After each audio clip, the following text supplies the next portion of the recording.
Hello students, welcome back to my channel. कैसे हो आप सब? उम्मीद करती हूँ बेटा सभी अच्छे होंगे और अपना ख्याल भी रख रहे होंगे। तो बेटा आज हम करने जा रहे हैं अपनी वर्कशीट नंबर 17 साइंस सब्जेक्ट की है बेटा, 7th क्लास के बच्चों के लिए 27 तारीख की है, जिसमें आज हम पढ़ेंगे न्यूट्रलाइजेशन इन एवरीडे लाइफ। हमने न्यूट्रलाइजेशन प्रोसेस जानी बेटा, आज हम जानेंगे कि इसका प्रयोग डेली लाइफ में कैसे होता है। तो चलिए, have you ever stuffed by acidity cause due to the over eating suffered, ठीक है, suffered by acidity cause due to the over eating.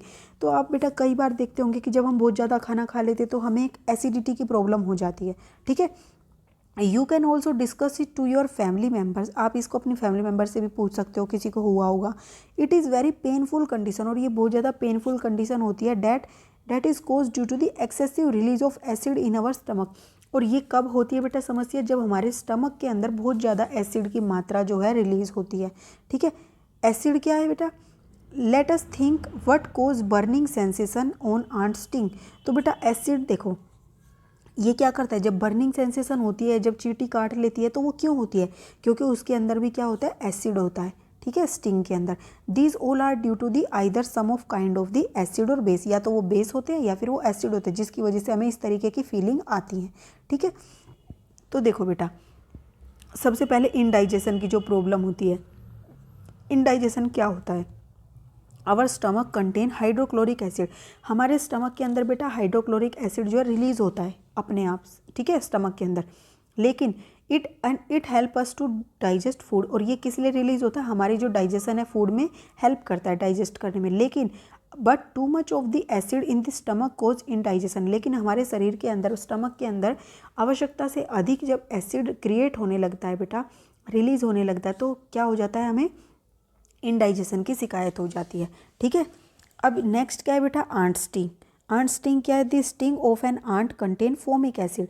जो आंट का स्टिंग होता है, चींटी का डंक, उसके अंदर क्या पाया जाता है? फोमिक अम्ल पाया जाता है, फोमिक एसिड।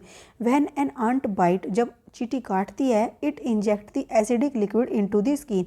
जब काटती है तो वो जो एसिडिक लिक्विड होता है उसको हमारे स्किन के अंदर छोड़ देती है, ठीक है। It cause burning in the skin, जिसके कारण हमारी स्किन के अंदर क्या होती है? जलन महसूस होती है, ओके। अब सोइल कंडीशन क्या है बेटा? दो तरीके की होंगी। Excessive use of chemical fertilisers make the soil acidic, ठीक है। Plant do not grow well when the soil is either too acidic और टू बेसिक। तो बेटा जब हम आवश्यकता से अधिक उर्वरकों का इसमें इस्तेमाल करते तो उससे क्या हो जाता है कि जो हमारी मिट्टी है वो एसिडिक हो जाती है। तो इसकी वजह से क्या होता है? वो ग्रो नहीं कर पाते प्लांट। जैसे अब तुम ये सोचो, तुम्हें कोई खाली सब्जी दे दे, या कभी कोई तुम्हें सिर्फ दूध दिए जाए, तो तुम भी क्या करोगे? तुमसे भी नहीं पिया जाएगा, ठीक है, और ना वो तुम्हारी ग्रोथ करेगा, ठीक है। तो अब नेक्स्ट है बेटा factory waste. The waste of many factories contain acids. जो वेस्ट निकलता है फैक्ट्री से बेटा, उनमें केमिकल्स होते हैं जो कि एसिडिक हो सकते हैं, ठीक है। If they all are allowed to flow in the water bodies, the acid will kill the fish and other organism. अगर बेटा ये एसिडिक जो वेस्ट निकल रहा है वहाँ से, उसको अगर नदियों में ऐसे ही बहा दिया जाए तो क्या होगा? जलाशयों में, वाटर बॉडीज़ मतलब जलाशयों में, तो इससे क्या होगा? जो उसके अंदर जीव जंतु रहते हैं, जैसे कि फिशेज हो गई या अदर ऑर्गेनिज्म हो गए, वो सभी मर जाएंगे उस एसिड के कारण, ठीक है। All these conditions are unwanted and harmful. तो जितनी भी हमने ये कंडीशन पढ़ी, indigestion, ant sting, soil condition, factory waste, ये सभी अनवांटेड है, मतलब हम इनको नहीं चाहते, तो इनका उपचार करना जरूरी है। Thus these should be treated और करेक्टेड वेल, तो इनको उपचार करना चाहिए। तो देखो कैसे होगा ट्रीटमेंट ऑफ इनडाइजेशन। इनडाइजेशन का ट्रीटमेंट कैसे होगा? To neutralise the effect of the excessive acid due to the indigestion we take an antacid, ठीक है। तो न्यूट्रलाइज करने के लिए इफेक्ट के एक्सेसिव एसिड के, तो हम क्या करते हैं? देखो, to neutralise the effect of excessive acid, जो कि किसकी वजह से हुआ है? इनडाइजेशन की वजह से। वी टेक एन एंटासिड, ठीक है। तो इसके इफेक्ट को, इनडाइजेशन के को कम करने के लिए हम क्या लेते हैं? एंटासिड लेते हैं, ठीक है। An antacid is a mild base such as milk of magnesia which contain magnesium hydroxide.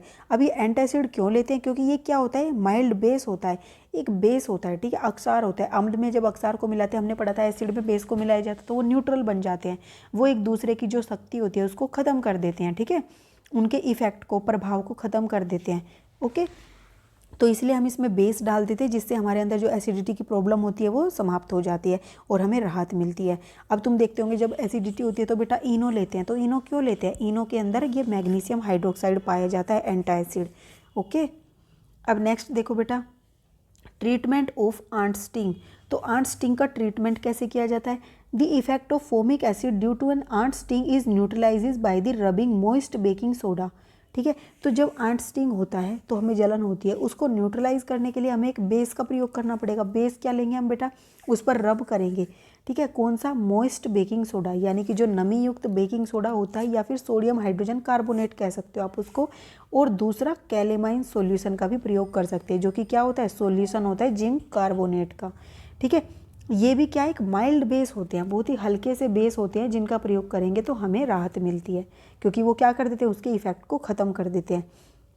अब बेटा soil treatment, if the soil is acidic it is treated with the basis like quick lime, calcium oxide और select lime, calcium hydroxide. तो जब बेटा देखो, अब हमने क्या करना है, जो सोइल के अंदर एसिडिक हो गया है ज़्यादा मीडियम, तो हम उसमें क्या करते हैं? उसमें हम बेस का प्रयोग करते हैं। तो बेस कौन सा होगा? वो क्विक लाइम यानी कि कैल्शियम ऑक्साइड, या फिर स्लैक्ट लाइम यानी कि कैल्शियम हाइड्रोक्साइड। ठीक है, बुझा हुआ चूना और बिना बुझा हुआ चूना, ये है इसका मतलब हिंदी में। और अगर बेटा हम सोइल को अगर बेसिक हो चुकी है, अक्षारकीय है, तो organic matter is added to it, तो हम इसमें ऑर्गेनिक मैटर डालते हैं। ऑर्गेनिक मैटर यानी कि जो जीव जंतुओं का विशिष्ट पदार्थ होते हैं बेटा, मलमूत्र वगैरह, ठीक है, या पेड़ पौधों की गली सड़े पत्तियाँ होती हैं, इनसे जो खाद बनती है वो उसमें मिलाते हैं। तो क्या कर देती है वो?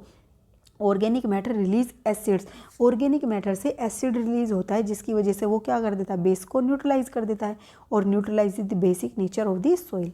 ठीक है, अब treatment of the factory waste, तो उसका ट्रीटमेंट कैसे होगा बेटा? Factory waste are neutralised by the adding basic substance before releasing in water. तो जो एसिडिक वेस्ट निकलता है फैक्ट्री से, उसमें हम बेसिक सब्सटेंस को ऐड कर सकते हैं, जिससे वो न्यूट्रलाइज हो जाएंगे। ठीक है, अब इसके क्वेश्चन आंसर करते हैं बेटा। फर्स्ट क्या है? What is indigestion? इनडाइजेशन क्या है? तो देखो बेटा, इनडाइजेशन हमने यहाँ से पढ़ा, our stomach contain hydrochloric acid, it help us to digest, but too much of the acid in stomach cause indigestion. ठीक है, नेक्स्ट क्वेश्चन क्या है बेटा हमारा?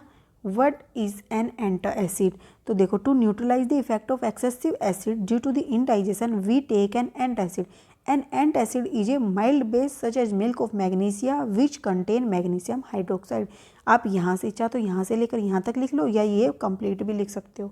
ओके, अब यहाँ पर क्या बेटा? Dash and dash use to neutralise the ant sting. तो बेटा दो तरीके के हम बेस यूज करते हैं, मोइस्ट बेकिंग सोडा और कैल्शियम कैलेमाइन सॉल्यूशन। ठीक है, चाहे आप ये ब्रैकेट वाले नेम भी लिख सकते हो इनके। मोइस्ट बेकिंग सोडा यानी कि sodium hydrogen carbonate, calamine solution यानी कि solution of zinc carbonate. Okay, next question क्या है बेटा?